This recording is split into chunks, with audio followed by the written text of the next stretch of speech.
अस्सलाम वालेकुम नाजरीन, आप देख रहे हैं power politics with Adil Abbasi. Toshakhana case में सजा के खिलाफ अपील में चेयरमैन पीटीआई को आज रिलीफ नहीं मिल सका। इस्लामाबाद हाई कोर्ट ने इलेक्शन कमीशन के जवाब दाखिल करने की उनको मोहलत देते हुए कहा कि समाअत अब 24 अगस्त तक मुलतवी होती है। इससे पहले चेयरमैन पीटीआई के वकला ने उम्मीद जाहिर की थी कि आज तोशाखाना केस की सज़ा मुअत्तल हो जाएगी और चेयरमैन पीटीआई जेल से बाहर आ जाएंगे।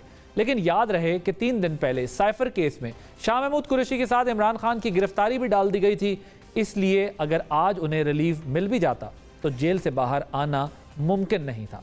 आज की समाअत में उनके वकला ने मुलाकात की इजाज़त ना देने की शिकायत की। जेल में मज़ीद सहूलियात की फराहमी की इस्तदा भी की गई। इस हवाले से एडिशनल सेशन जज अटक की एक रिपोर्ट का हवाला दिया गया, जिसमें चेयरमैन पीटीआई के सेल के सामने सीसीटीवी कैमरा मौजूद होने का इंकशाफ किया गया था। ताहम अटक जेल इंतजामिया ने इस रिपोर्ट की रोशनी में ज़रूरी इकदाम उठाने की यकीन दहानी करवाई है। IG जेल खाना जात ने मीडिया को बताया कि हफ्ते के रोज़ इमरान खान को नए सेल में मुंतकिल कर दिया गया है। जेल इंतजामिया के मुताबिक पीटीआई चेयरमैन को नहाने का साबुन, परफ्यूम, एयर फ्रेशनर, शैम्पू, फल, चाय का थर्मोस, शहद, खजूर, एयर कूलर और एग्जॉस्ट फैन, तौलिया और टिश्यू पेपर की सहूलियात भी फराहम कर दी गई हैं। आने वाले दिनों में चेयरमैन पीटीआई को मज़ीद क्या लीगल चैलेंजेस का सामना होगा, इन मामलात पर हम प्रोग्राम के पहले हिस्से में बात करेंगे। मेरे साथ मौजूद हैं तहरीक इंसाफ के वकील, चेयरमैन पीटीआई के जो लॉयर हैं नईम हैदर पंचोदा साहब और साबिक advocate general Islamabad high court Jahangir Khan Jadoon साहब। आप दोनों का बहुत शुक्रिया हमें ज्वाइन करने के लिए। मैं ज़रा पंचोदा साहब आपसे स्टार्ट लूँगा। आप लोगों का ख्याल था कि ये जो तोशाखाना सज़ा है ये मुअत्तल हो जाएगी, ये किस बेस के ऊपर आप एक्सपेक्ट कर रहे थे कि ये सज़ा मुअत्तल होगी?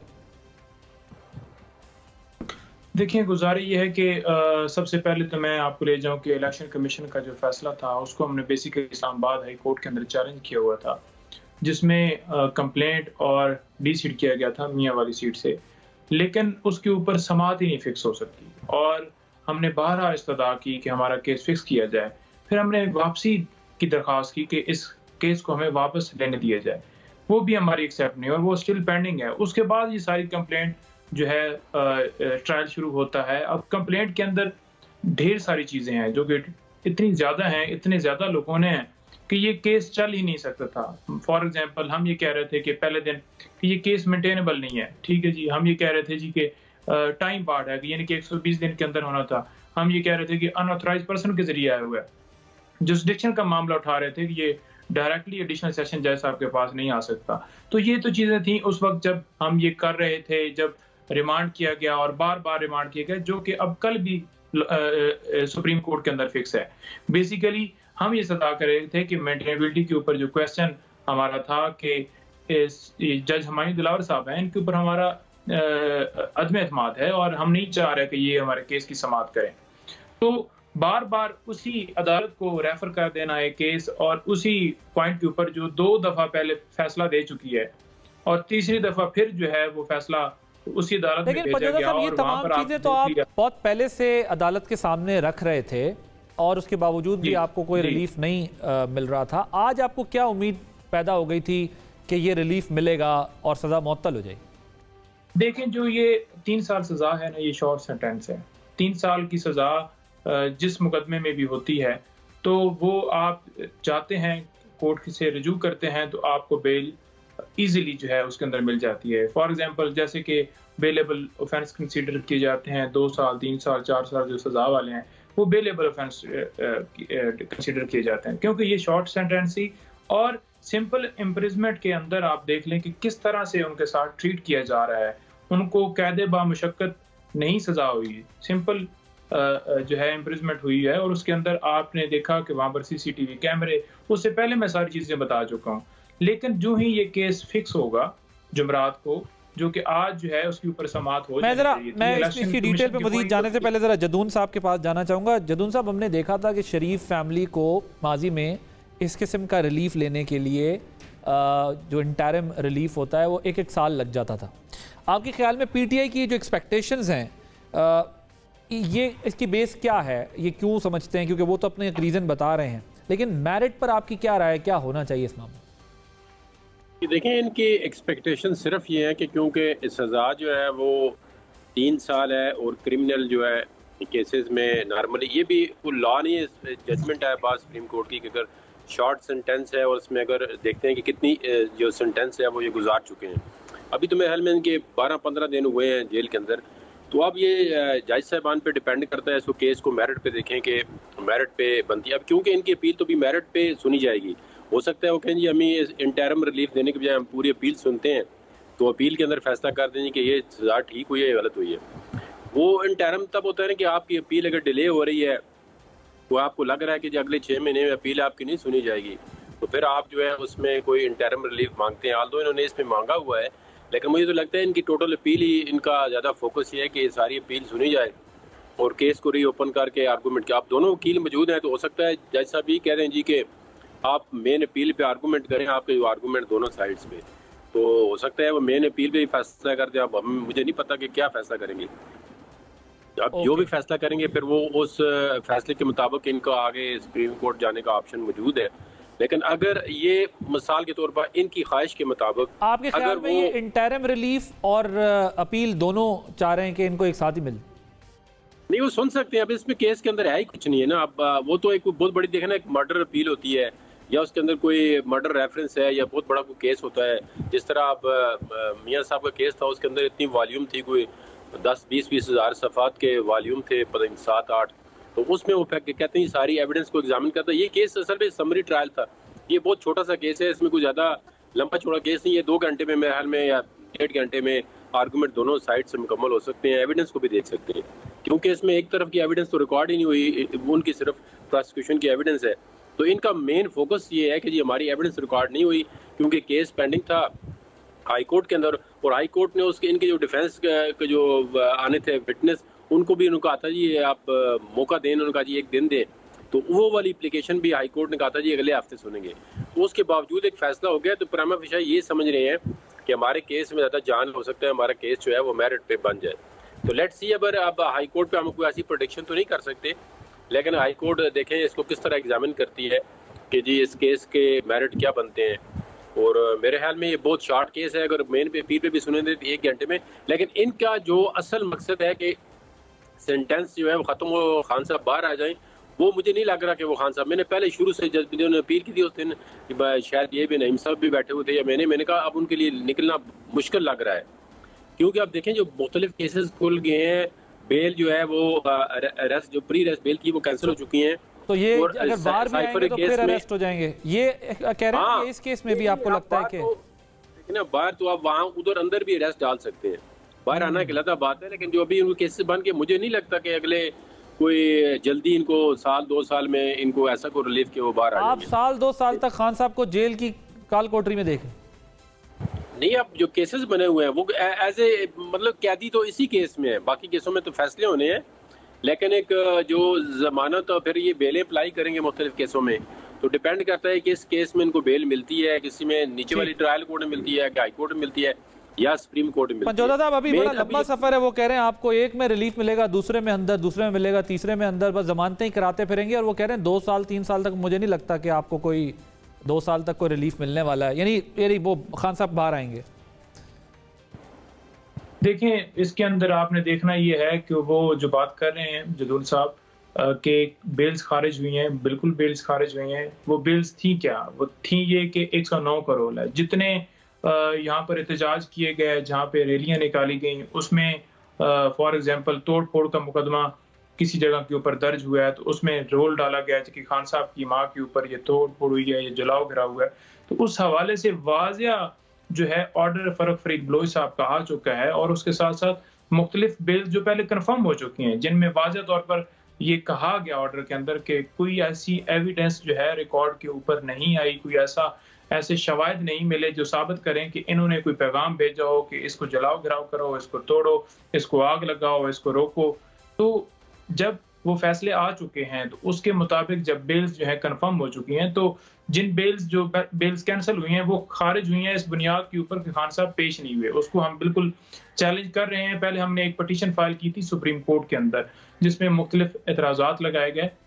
साथ साथ हम ये देख रहे हैं कि उन ऑर्डर्स को लेकर हम मुतलका हाई कोर्ट के अंदर भी जाएं, और इंशाल्लाह उसमें जाएंगे और उनकी जो ऑर्डर हुए हैं अदम पैरवी की वजह से बेल खारिज नहीं होनी चाहिए। अच्छा, आप जरा ये बताइए, जो जेल सहूलियात के हवाले से आईजी जेल खाना जात हैं उनका बयान आया है, मजीद आप लोगों आप क्या चाह रहे हैं, क्या सहूलियात उनको मिलनी चाहिए?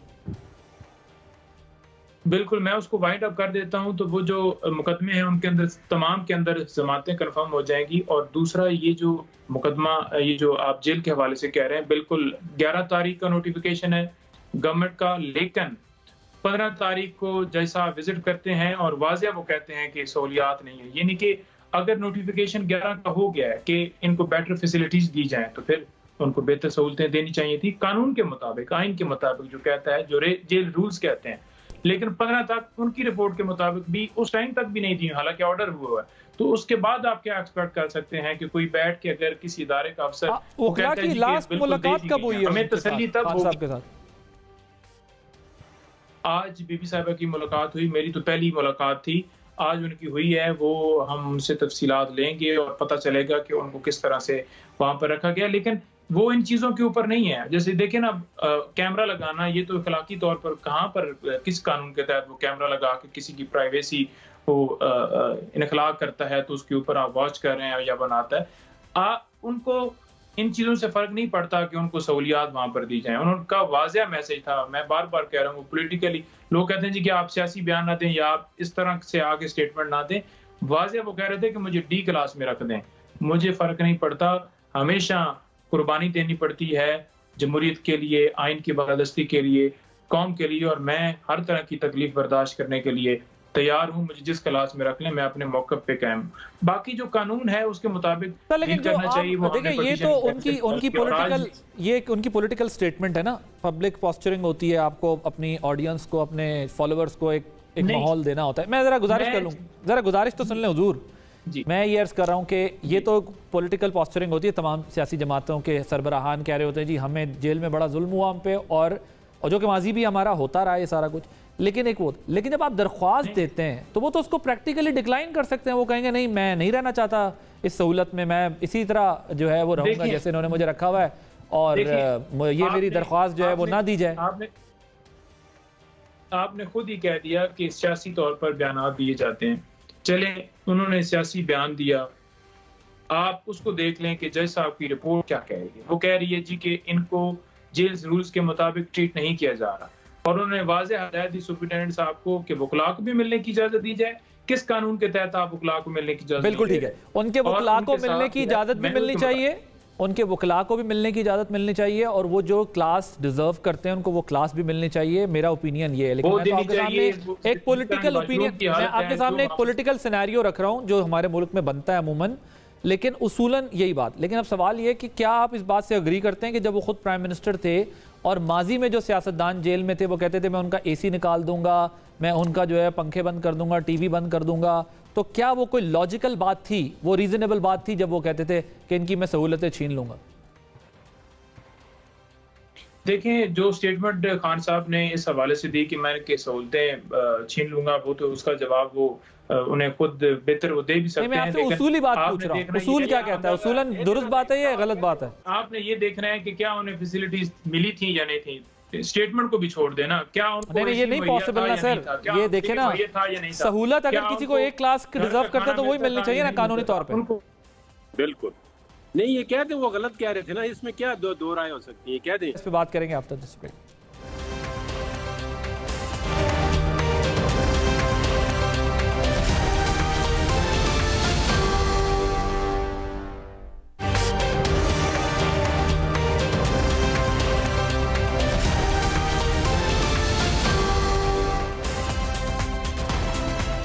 Welcome back. जोधा साहब, मेरा बड़ा सिंपल सा सवाल है, मैं पूछ रहा हूँ उसूली तौर पर क्या ये बात दुरुस्त है कि गलत है कि अगर किसी को सहूलत एक क्लास मिलनी है और उससे कहा जाएगा टीवी, एसी, ये सब चीज़ें उतार ली जाएं, दुरुस्त है या गलत है? देखिए, मैंने वो स्टेटमेंट नहीं देखी, मुझे स्टेटमेंट शेयर कीजिएगा तो मैं उसके ऊपर बिल्कुल अपना अमेरिका में बड़ा फेमस वो जलसा है सर के हवाले से प्रोग्राम में बैठ के ये कहें कि खान साहब। अच्छा, मैं आपको एक मिसाल देता हूँ, मैं उस जलसे में मौजूद था अमेरिका में और मैं कवर कर रहा था वो जलसा, और उस जलसे में मेरे सामने ये बात कही थी, तो क्या वो उसूली तौर पर गलत बात थी या दुरुस्त बात थी? मैं सिंपल सवाल है आपसे। सर दो चीजें देखनी है ना, पहले तो कि बंदा किस जुर्म में कैद है, उसको क्या सजा हुई है, पहली बात। दूसरी आपने देखनी है कि कानून क्या कहता है, तो दोनों को मिला के आपने देखना है। अगर तो उस जुर्म के अंदर वो कैद है जिसमें उसको सजा इस तरह की मिली है, तो देन उसने वो काटनी है। अब मुझे ये बता दें कि शाहिद खाकान अब्बासी और मियां नवाज शरीफ जो दोनों साबिक वजीर आजम रहे हैं, उनके केस में क्लास ए वापस ले लेना या ये कहना कि ले लेनी चाहिए सहूलतें वापस, ये दुरुस्त बात थी या गलत बात? आप देखें ना, शायद खाकान अब्बासी साहब से या उससे खान साहब को तो ना मिला है ना। खान साहब का जो इस केस के अंदर आपको भी पता है, सारी दुनिया को पता है कि किस तरह इसके अंदर सजा दी गई है। एक मिनट भी किसी की आजादी तलब नहीं की जा सकती। खान साहब ये बात कहते थे कि अगर जेल में सहूलियात देनी है तो फिर आम, वो मेरी बात सुनिए, you can not mix that, आप मिक्स नहीं कर सकते। अगर सहूलियात देनी है वो कहते हैं तो फिर जेल भेजने का फायदा क्या? जी जदून साहब, you wanted to add a point. आप देखें, आप इनका यही तो असल मसला है ना, ये सीधी लीगल बात है, उसको भी एक्सेप्ट करने के लिए तैयार है। ये बात से कहते हैं दूसरा बंदा मेरिट में बात करे, वो इनको अच्छा लगता है। जब अपनी बारी आती है कहते हैं ये बात इस तरह सीधा बात को, जी उसको गलत बात कह रहे थे, अब वो उस अपनी गलती को तस्लीम करें। वो तो कह रहे थे कि जेल के अंदर ये सहूलतें होनी नहीं चाहिए, एक आम कैदी के पास जो सहूलतें हो वो एक आम बड़े बंदे के पास हो। वो तो क्लास के खिलाफ थे, ये ए क्लास बी क्लास सी। वो कहते हैं जी ये क्लास नहीं होनी चाहिए, इनको पता चले कि जेल कैसी होती है, इनको आम कैदियों के साथ रखना चाहिए। उनको तो ये स्टेटमेंट थी। और ये अभी आके वो तो आपको टीवी पे नहीं आ सकते, लेकिन इन लोगों को कहना चाहिए कि जी उस वक्त वो गलत कह रहे थे। आप जेल मैनुअल के मुताबिक जो बंदा जिस चीज का एंटाइटल है वो उसको ला के मुताबिक मिलनी चाहिए। हम तो अभी ये कह रहे हैं, हम ये कह रहे हैं कि इनका ये उतार दो, इनको वो उतार दो, इनको ये ना दो। हम तो अभी भी कह रहे हैं कि जेल मैनुअल के मुताबिक इनको कैंडिडेटली कहना चाहिए, क्लियरली कैटेगोरिकली, कि जी जो सहूलतें बनती हैं वो हमें दें। ये अंदर और बात करते हैं, बाहर और बात करते हैं। अदालत में क्या क्या कह रहे हैं, सहूलतें तो अभी ये कह रहे हैं जी, खान साहब ने कहा जी वो मैं तो ये सारी चीजें बर्दाश्त करने के लिए तैयार हूँ। ये इनकी यही वजह से यहाँ तक पहुंचे हैं कि लीगल या पॉलिटिकली जो भी स्टैंड लेते हैं रिटर्न करते हैं, और फिर अपनी किसी बात पे कंसिस्टेंसी नहीं है इनकी। और ना ही ये अभी सारे बंदे, एक उस दिन वकील साहब ने कहा था जी खान साहब की वो बात गलत थी, इनके अपने वकील थे, तो इस तरह कहें जी वो खान साहब की बात गलत थी। वो जो उस वक्त कह रहे थे कि सहूलतें वापस लो, मैं जेल से ये करा दूंगा वो करा दूंगा, वो सारी बातें इनकी गलत थी। इस तरह नहीं हो सकता। कैदी के साथ अगर वो कैद के अंदर है तो वो वही ट्रीटमेंट किया जा रहा है जो उसको जेल मैनुअल अलाउ करता है। उसको मजीद कैद के अलावा और कोई सख्ती नहीं देनी चाहिए। अब ये कहते हैं जी अब सुप्रीडेंट ने विजिट किया है, वहाँ पे ये मौजूद थे, वहाँ पे, और भाई सारी दुनिया वहाँ पे ये कहती है कि ट्रीटमेंट ऐसा करो जिसका वो एंटाइटल है। अगर इमरान खान किस क्लास का एंटाइटल है वो उसको नहीं दे रहे तो उसको देनी चाहिए। हम तो अब भी ये कह रहे हैं, कानूनी तौर पे उनका हक है और उनका राइट है कि वो साबिक वजीर आजम रहे, उनको जो है वो जो क्लास वो डिजर्व करते हैं उसी क्लास में रखना चाहिए। और अगर क्लास खत्म करनी है तो फिर सबके लिए अक्रॉस खत्म कर दें ताकि किसी को ये सहूलत मैसर ना है। मैं आपको कोट अनकोट पंचोता साहब बता रहा हूं कि उन्होंने कहा अगर सहूलियात ही देनी है तो फिर तो हर बंदा जेल जाना चाहेगा कि वहां टीवी भी हो, एसी भी हो, पंखा भी हो, और जाहिर है उसमें भी हमें डिफरेंशिएट करने की जरूरत है कि किस कैटेगरी के। और फिर उन्होंने कहा कि एक आम बंदे में और इनकी जेल में। बहरहाल आगे बढ़ते हैं, ये मसला आप क्योंकि इस तरफ अब आएंगे नहीं। पंचोता साहब मुझे ये बताएं, अब इस साइफर केस में भी पीटीआई चेयरमैन की गिरफ्तारी अमल में आ गई है, ठीक है। अब इस केस के हवाले से आपकी क्या एक्सपेक्टेशन है? बिकॉज एफआईए का मानना है कि उनकी तहकीकात मुकम्मल हुई हैं, फिर वो इस नतीजे पे पहुंचे। देखिए, इसमें गुजारी ये है कि साइफर वाले केस के अंदर खान साहब ने अपना बयान वाज़ेह तौर पर इंक्वायरी के अंदर रिकॉर्ड करवाया और ये वहाँ पर अपने बयान के अंदर कहा कि जो ओरिजिनल फॉर्म में साइफर आया वो फॉरेन ऑफिस के अंदर मौजूद है। तीन देखें ना, आपने मौक़िफ़ देखने हैं, इधर तीन स्टेटमेंट्स आई हैं। एक कि साइफर चोरी हो गया, दूसरी स्टेटमेंट कि जी वो सियासी मकासद के लिए इस्तेमाल किया गया, और तीसरी कि वो आई नहीं। तो जब ऐसी स्टेटमेंट्स के बाद ऐसी एफआईआर दर्ज की जाएगी जिसमें खान साहब के मौक़िफ़ को छोड़ दें, उन्होंने अपनी मर्जी से एफआईआर दर्ज करनी है, तो उस एफआईआर की कोई वैल्यू नहीं है। सियासी मकासद के लिए इस्तेमाल करने का कहा गया है उस एफआईआर के अंदर के सियासी मकासद के लिए ये इस्तेमाल किया गया है। अगर आदम खान साहब वादा माफ गवाह बनते हैं और आदम खान साहब जो हैं वो वज़ीर आज़म के लिंचपिन रहे हैं, आदम खान साहब की गवाही आपके ख्याल में वादा माफ गवाह बनना कोई असर नहीं पड़ेगा? देखिए, उसकी गवाही की कोई वैल्यू नहीं है। उसकी गवाही की वैल्यू इस तरह से नहीं है कि पहले जिस तरह से उनको उठाया गया और 1 महीने के बाद उन्हें बरामद किया गया और अचानक बरामद होते हैं किसी मजिस्ट्रेट की अदालत में और वहां पर वो बयान भी रिकॉर्ड साहब, आपके ख्याल में क्या उनका वादा माफ गवाह बनना उसकी कोई अहमियत नहीं है? और वो कहते हैं जो अरसे थोड़े टाइम के बाद हुए हैं ये कानूनी तौर पर केस को कमजोर करेंगे। नहीं देखिए, वो मैं थोड़ा इस पे पहले भी ओपिनियन दे चुका हूँ, तो वो तो ट्रायल कोर्ट के अंदर देखा जाएगा कि उनकी स्टेटमेंट किस कैपेसिटी में रिकॉर्ड की गई है और किन सर्कमस्टांसेस के अंदर रिकॉर्ड की गई थी। तो अगर उसके अंदर कोई डिफेक्ट हुआ है या वो जो हमारी एक शहादत के कानून एविडेंस जो है उसके अंदर पैरामीटर पूरी नहीं उतरती, तो वो इनको डेफिनेटली फ़ायदा होगा। उसमें तो ये कहना ये जो प्रोसिक्यूशन है, जो केस प्रोसिक्यूट करते हैं, प्रोसिक्यूशन होती है गवर्नमेंट की साइड पे, उनको मेक श्योर करना चाहिए कि जो भी आप एविडेंस रिकॉर्ड करा रहे हैं, किसी बंदे की स्टेटमेंट रिकॉर्ड करा रहे हैं 161 की, 164 की, तो उसको जो लीगल पैरामीटर्स हैं, ये टच स्टोन है एविडेंस एक्ट के, उसके अंदर पूरा आना चाहिए। अगर वो पूरा नहीं उतरता तो डेफिनेटली वो जो है बेनिफिट ऑफ डाउट या कोई भी लेकुना होता है प्रोसिक्यूशन के अंदर, उसका फायदा जो है हमेशा अक्यूज को पहुंचता है। ये सेटल जूरिस्प्रूडेंस है, हर जो बंदा जानता है, जो वकील है या जो लोग इन चीज़ों के साथ एसोसिएट होते हैं, अदालतें हैं या जो बंदे पे काम करते हैं, बेनिफिट ऑफ डाउट जो है वो हमेशा अक्यूज को जाता है। तो अगर कोई आजम खान के बयान में डिफियंसी है या वो इस काबिल नहीं थे कि वो बयान दे जिस तरह उनको किसी जगह पे रखा गया है, तो डेफिनेटली वो फायदा इनको पहुंचेगा। अब ये प्रोसिक्यूशन का काम है कि वो उस एविडेंस को किस तरह उन्होंने रिकॉर्ड कराया, हमें तो उसका पता नहीं, हमें इल्म नहीं है, ना इनको अभी तक इल्म है, क्योंकि बंदा भी आपके खिलाफ शहादत देता है। में क्या सीक्रेट एक्ट के तहत चलेगा या वही पुराने कानून के तहत इस मसले को डील किया जाएगा? नहीं, अभी ये वाला नया जो है वो नहीं लग सकता, उसकी वजह कि इनका जो इंक्वायरी भी पहले हो चुकी है और इनकी FIR जो है मेरे ख्याल में वो 15 अगस्त को ही है, और जो नया एक्ट है वो 18 के आगे से वो इफेक्टिव है।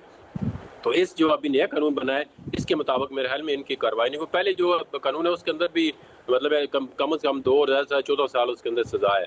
तो अब देखते हैं कि वो ट्रायल जब होता है तो किस तरह इस पे प्रोसिक्यूशन जो है वो साबित करते हैं कि एक जो ऑफिशियली सीक्रेट डॉक्यूमेंट था किसने लीक किया, कैसे लीक किया, क्योंकि इन्होंने तो बाहर जलसे में आगे कह दिया था कि ये वाले डॉक्यूमेंट्स है, उससे कंटेंट्स आपको पता है इतने आप आउट हो चुके हैं कि सोशल मीडिया पे हर जगह पे उसका तर्जुमा हर चीज छप चुकी है। तो लेट्स से किस तरह साबित करते हैं ये केस प्रोसिक्यूशन। अच्छा पंचोता साहब, वो उन्होंने बाद में कहा ये तो मिनट्स ऑफ द मीटिंग लिए फिर रहे थे, वो तो ये वो लेटर तो नहीं था, वो तो उसके मिनट्स ऑफ द मीटिंग थे जो सारा वो हम लेके चल रहे थे। मुझे जरा बताइएगा पंचोता साहब, ये सियासी हिदायत हम देख रहे हैं पॉलिटिकल ज़्यादातर वकला के जरिए आ रही हैं, ये सदर साहब के मामले में PTI चेयरमैन ने क्या हिदायत की है?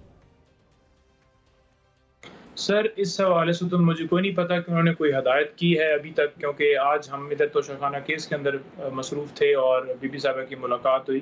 डेफिनेटली अगर कोई कल बात वो करते हैं, कल 2 लॉयर मिल रहे हैं हमारे, बाबर अवान साहब और खोसा साहब, और परसों भी एक वकील की मुलाकात है, तो उस पर देखा जाएगा।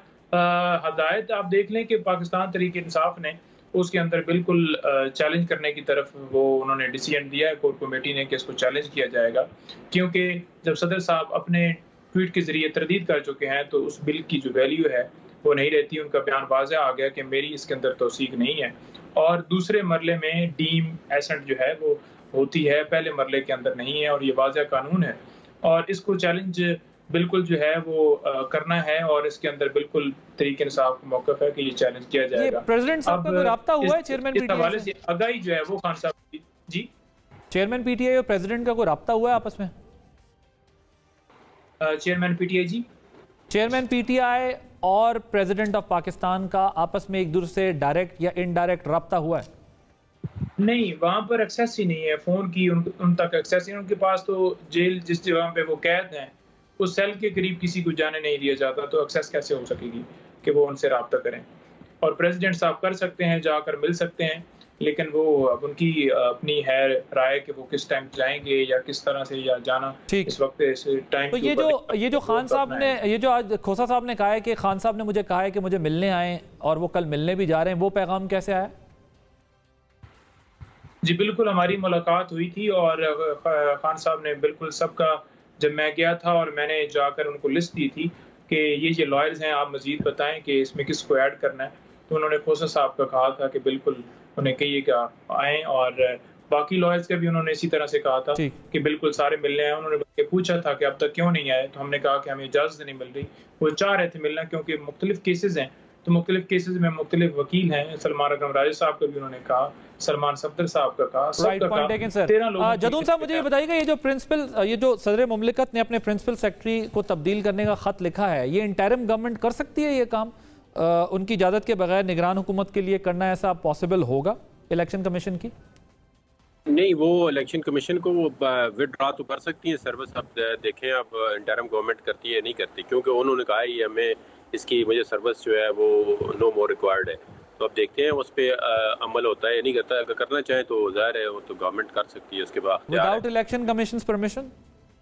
नहीं, इलेक्शन कमीशन से वो एक फॉर्मेलिटी होती है, वो परमिशन ले लेते हैं इसमें, क्योंकि वो इतना उनका जो ऑफिशियल फंक्शन है वो इलेक्शन के मामलात में इन्वॉल्व नहीं है। तो ये कोई वो फील्ड के अफसर नहीं, कोई कमिश्नर, डिप्टी कमिश्नर या कोई प्रोविंशियल या फेडरल सेक्रेटरी के, वो कोई इलेक्शन के प्रोसेस पे असरअंदाज होते हैं। लेकिन उसकी इजाज़त लेने या ना लेने से इतना फ़र्क नहीं पड़ता, लेकिन वो इजाज़त लेके उसको उनकी सर्विस जो है किसी दूसरे जगह पे दे सकते हैं। उसमें वो तो रूटीन की पोस्टिंग ट्रांसफ़र होती है। लेकिन सेक्रेटरी साहब सुना है कि कह रहे हैं कि मुझे ना छेड़े, इधर ही रखें मुझे। अच्छा, ठीक है, थैंक यू सो मच। हमारे साथ थे नईम हैदर पंचोता साहब और जहांगीर जदून साहब। आपने गुफ्तगू सुनी, एक ब्रेक लेंगे। ब्रेक के बाद जब वापस आएंगे तो साबिक वज़ीर आज़म शहबाज शरीफ साहब लंदन में हैं। मियाँ साहब से उन्होंने मुलाकात की है, मुलाकात का अहवाल क्या है, इस तवील मुलाकात की दास्तान क्या है। एक ब्रेक के बाद हमारे साथ मौजूद होंगे खुर्रम दस्तगीर साहब, उनसे बात करेंगे।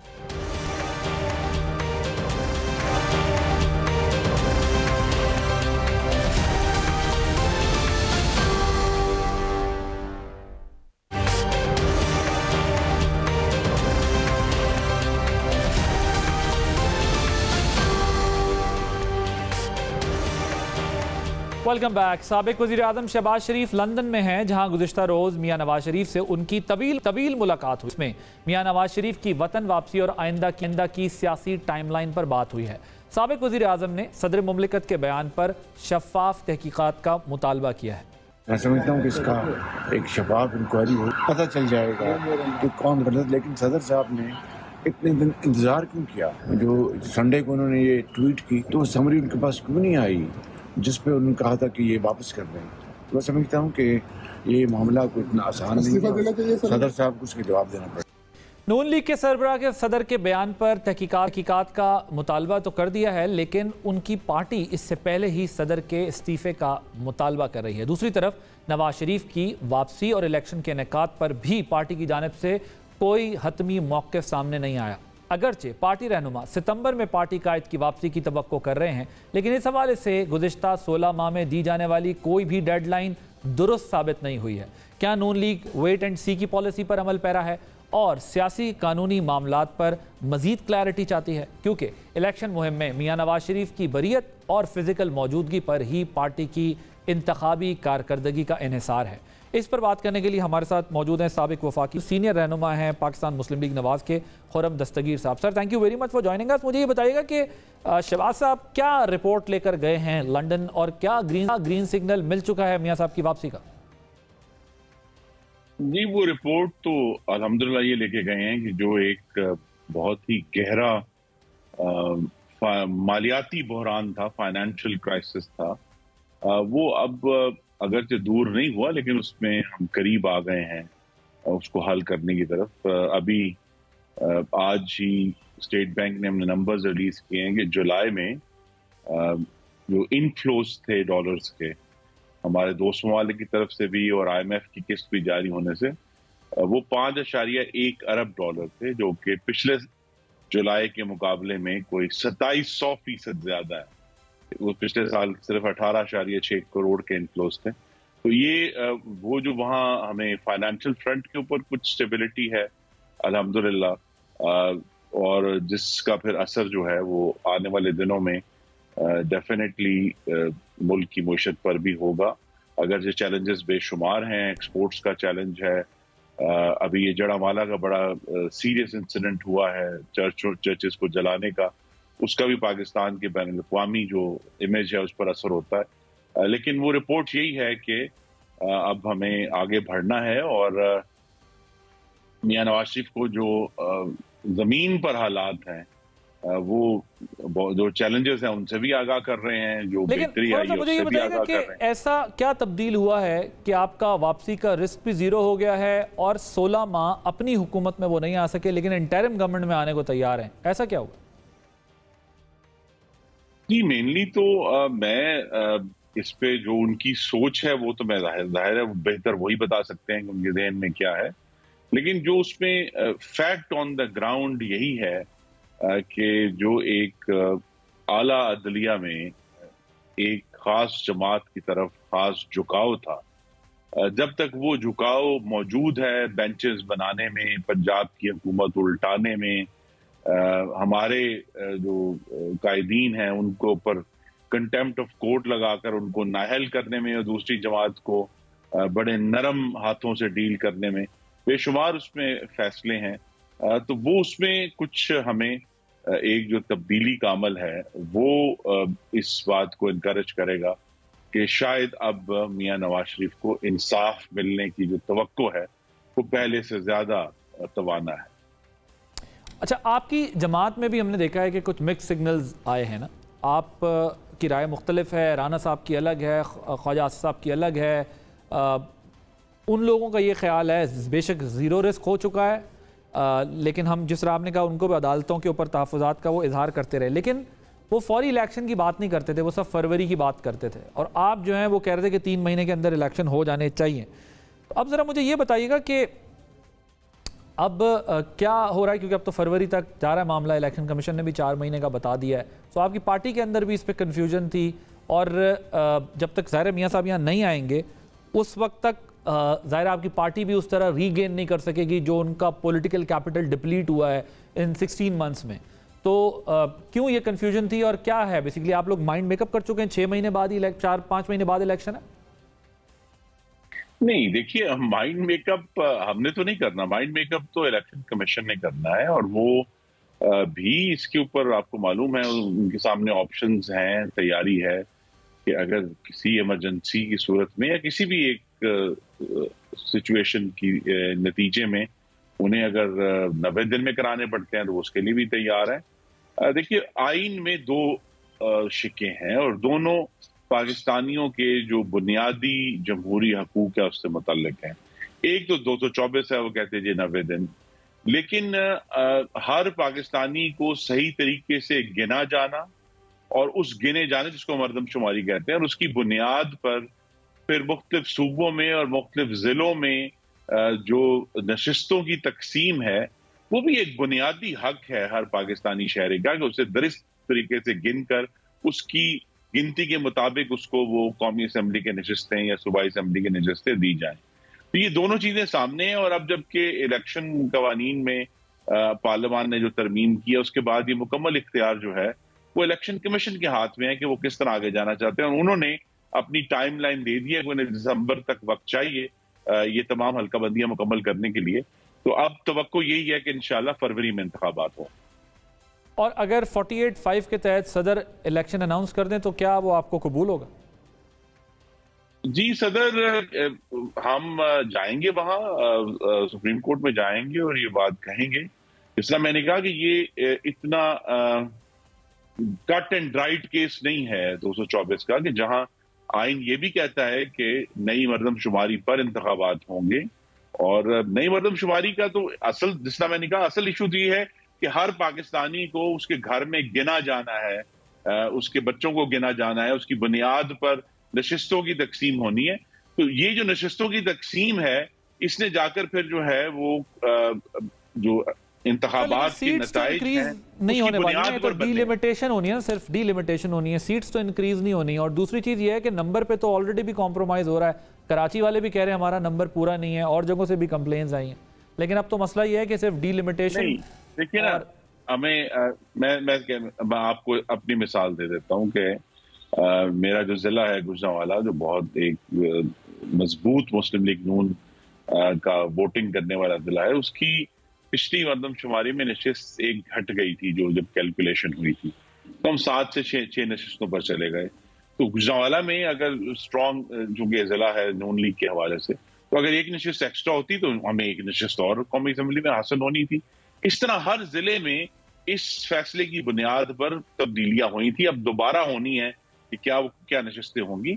उसका एक बराह रास्त असर है हुकूमतें बनाने के ऊपर, पाकिस्तानियों के जमहूरी हकूक के ऊपर। तो लिहाजा वो एक केस हमारे सामने है, और मुझे अभी भी यही तवक्को है कि ये सारा मामला जो है वो इलेक्शन कमीशन, और जिसकी इन दी एंड हतमी जिम्मेदारी इलेक्शन कमीशन ऑफ पाकिस्तान की है, वो निगरान हुकूमतें सिर्फ उस इलेक्शन कमीशन की मुआवनत के लिए वहां मौजूद हैं, लेकिन जिम्मेदारी मुकम्मल तौर पर आइन जो है वो इलेक्शन कमीशन को देता है।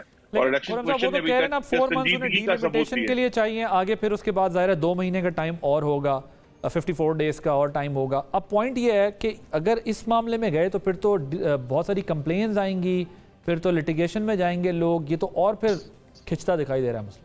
नहीं, वो एक तवील जरूर प्रोसेस जरूर हो सकता है, लेकिन यहाँ हमें तो यही उम्मीद है कि चूंकि नई कौमी असम्बली ने और नई सूबाई असम्बलियों ने इंशाअल्लाह सदर का इंतखाब भी करना है, वो भी डिले होगा इस साल सितंबर में के बाद से। इसी तरह सेनेट ऑफ पाकिस्तान की जो 1/3 नशिस्तें हैं उन्होंने जो है दोबारा इलेक्ट होना है, तो लिहाजा उन सबसे पहले हम आई थिंक एक जरूर टाइम लाइन मौजूद है जिसके तहत अब ये कभी तवक्को है कि अगले साल के आगाज में इंतखाबात हो जाएंगे। पहले sir towards the very and अगर पंजाब के इलेक्शन खिंच के इतना आगे जा सकते हैं, केपी के जा सकते हैं, सदर एक्सटेंड कर सकते हैं, ये सब कुछ हो सकता है, तो फिर सेनेट भी एक्सटेंड करने में कोई मसला तो नहीं होगा अगर कोई डिले भी हो जाता? नहीं, हमें देखिए हर चीज की एक मंतक है और उसको सिर्फ जोर की बुनियाद पर नहीं किया जा सकता। इसीलिए तो हम कहते हैं कि मुल्क में आइन की अमलदारी होनी चाहिए। तो ये जो पंजाब का डिले है वो आपके सामने है। किस किस्म के हमें मुश्किल माली हालात का सामना था, सिक्योरिटी हालात का सामना था। और एक चीज जो कम लोगों ने इस पर नोटिस की कि पंजाब की जो सूबाई असेंबली का इलेक्शन है उसके ऊपर छोटे सूबों ने इतराज ये किया था कि अगर ये इलेक्शन हो जाता है तो पूरा कौमी असेंबली का इलेक्शन प्रेजुडिस हो जाएगा। तो लिहाजा ये सारे इश्यूज हमारे सामने हैं। इसीलिए बेहतर यही है कि हम जो टाइमलाइन इलेक्शन कमीशन ने दी है वो अपना वक्त, हर काम जो उन्होंने शेड्यूल दिया उसको वक्त पर मुकम्मल करें ताकि अगले साल के आगाज में हम पाकिस्तान के अवाम से रुजू करें और अपनी नई हुकूमतें मुंतखब करें।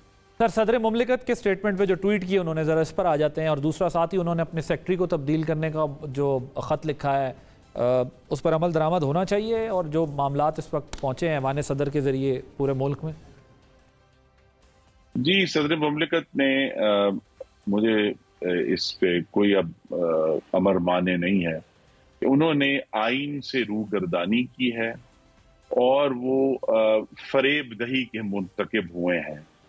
उनके पास ऑप्शन नहीं है कि वो कोई जो तीसरा रास्ता उन्होंने इख्तियार किया है, आइन उनको ये ऑप्शन नहीं देता। उन्होंने या तो असेंट करनी है, यानी उसके ऊपर अपनी रजामंदी देनी है, या अगर वो उन खास शिकों से मुत्तफिक नहीं है तो अगर आप आइन में पढ़ेंगे तो वो एसेंशियली कहा है कि सदर ने दरखास्त करनी है पार्लियामान से कि ये जो ऐसी कानून साजी या शिक है जिसमें अभी बेहतरी की गुंजाइश है, वो रिक्वेस्ट है, लफ्ज रिक्वेस्ट यूज हुआ, एक नोट बना के वो ऑब्जेक्शन भी है। हाँ, उन्होंने दरखास्त करनी है पार्लियामान से।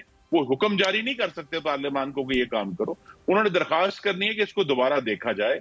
तो पार्लियामान चूंकि अपनी जो ताकत है और साख है वो बराह रास्त पाकिस्तान के अवाम से ड्रॉ करते हैं, तो लिहाजा पार्लियामान ने ही बिलाखिर, जिस तरह आर्टिकल 75 में भी है कि अगर दोबारा करने पर पार्लियामान अगर उसी बिल को पास कर दे तो फिर सदर साहब उसको रोक नहीं सकते। तो ये इस सारे मामले को उन्होंने कंफ्यूज करने के लिए कि शायद उस वक्त वो असेंट भी करना चाहते थे, फिर बाद में उन्हें ख्याल आया कि मैं नहीं कर सकता, तो लिहाजा सदर ने जो उनका दूसरा जुमला है ट्वीट का वो एतराफ जुर्म है। सदर के पास ये ऑप्शन नहीं है कि वो किसी को भी ये हदायत करें कि वो बगैर दस्तखतशुदा बिल वापस करे पार्लियामान को, और उसमें ये भी एक लफ्ज उन्होंने इस्तेमाल किया, इनइफेक्टिव कर दे। अब इनइफेक्टिव आर्टिकल 75 में कहीं नहीं है, सदर को कहीं ये इख्तियार नहीं दिया गया कि वो किसी भी वो लेजिस्लेशन जो पार्लियामान ने पास की है उसको गैर मौसर कर दे। तो लिहाजा सदर साहब ने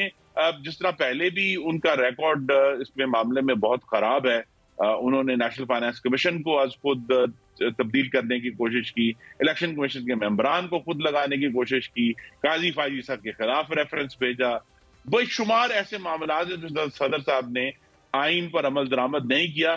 तो लिहाजा उस स्याह लिस्ट में एक और आइटम का इजाफा हो गया इस ट्वीट से।